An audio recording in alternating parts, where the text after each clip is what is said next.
Hi, so we're going to talk about three things that have been on my mind this week, and this is a new video series that we're going to try out.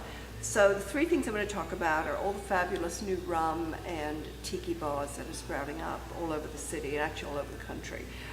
Secondly, Glee, which I have just discovered. I mean, I've known about it obviously, but I've just started watching it and I just cannot believe that I wasn't into this before.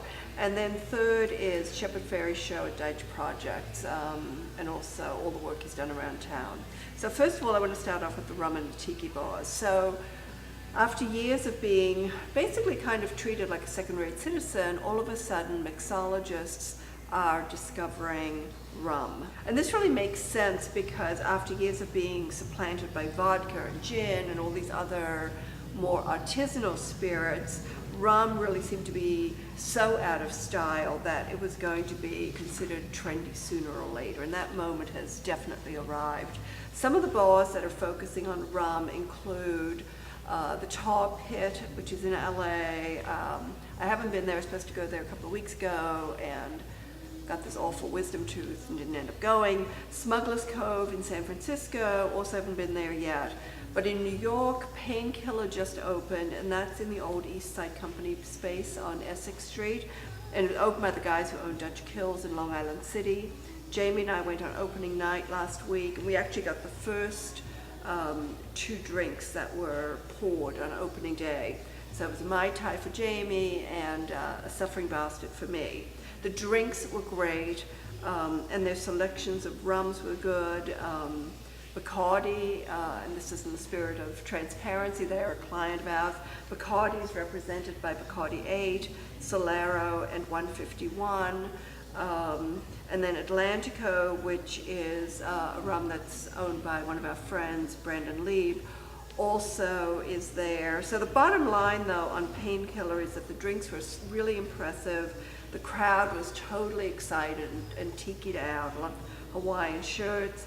But the space, I think, is really bad feng shui. It feels really cramped in a really bad kind of way. We also went to Cienfuegos that night, which is amazing. You enter through this Cuban sandwich place on 6th Street. It's owned by the guys who run Death & Co. and Maya Hool, which are both fantastic. The vibe and the decor at Cienfuegos is a total knockout. It's a place you want to go to like in the middle of an afternoon, just hang out, drink rum punch, come on, drink rum punch and have delicious tapas style dishes. Highly recommend, like 5 stars. Now Glee, now everyone at the office loves it. All my Facebook friends love it, and I just, for some reason, let it pass me by. I really don't know why. 2 weeks ago, I caught a little tiny bit of it and I loved it. And then last night I was flipping through the channels and it was on and it hooked me 100%. I really loved it. It's just shockingly good storytelling. Music is amazing. The story last night about Kurt and his dad was fantastic. It was so touching and real. And again, the music just amazing. The Ladies of Tramp was fantastic. The musical references in the show are so broad, and I think that's really great. I also love the way they create this really fast-moving story that centers on all these fabulous characters. Also last night, loved the Puck and Mercedes, and then the face-off with Mercedes and Santana and This Boy's Mine, just a knockout. And then also, I thought that perhaps this had been inspired by High School Musical, but of course I then had to do a lot of research on this, and all the writers have this sort of school choir connection. So congratulations, Fox. I mean, when you get it right, you're all genius, and it certainly makes up a little bit, I think, for foisting Glenn Beck and his ilk on us. And finally, Shepard Fairey and the whole street art scene. I started off the week by catching the new Banksy movie, which is called Exit Through the Gift Shop, where both Shepard and Amanda have starring roles. Amazing movie.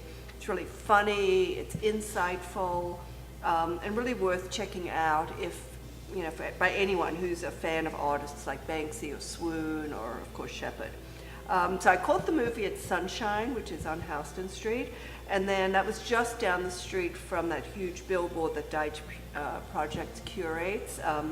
at the corner of Houston and Bowery. And then the piece that Shepard had installed there as part of the show, really impressive, but was also already getting totally slammed and holes punched in it and so forth. Then on Saturday, I went to the May Day opening at Deitch Projects in Soho. And this is the show that was actually closing the gallery because Jeffrey Deitch is leaving New York to become the director of LA MoCA. So it's kind of sad, but on the other hand, it seemed like a perfect last show, sort of like this triumph of showmanship over, just pure and simple art. There were thousands of people online. People had driven in from all over the country. People really knew nothing about him in terms of really an artist, but they were just huge fans of everything he had done with Obey and all the street work he had done. And then there were also like performance artists who showed up who were hijacking the event with, they had this like kind of amazing maypole dance. And then skaters came who of course had this real street cred, but ironically enough, they were unable to get into the show. So there were also lots of disgruntled artists out on the street, kind of hating it, but there nevertheless, like they couldn't stay away. And then I went back a few days later to see the work, and I must say I was like a little bit disappointed, and it seemed like, and I'm a huge fan, but it just seems that with all of the success and all of these major shows, that maybe he's getting spread a little bit too thin. But he's definitely the hardest working artist I know. And I also feel that he's really creating this sort of new genre of art that's totally, and of the artist, totally outside of the system and kind of really redefining maybe what art will be in the future. And I think the art world, although it doesn't really want to give him the props for this, they're sort of being forced to take note just because of the fact that he can get 1,000 people to line up. So I think that's pretty awesome. Now, only time, of course, will tell what this ultimately all means. And I'll be sort of fascinated to see where both he and Jeffrey Deitch will be in 5 years from now. I will be checking back in with you then. Thank you. Bye.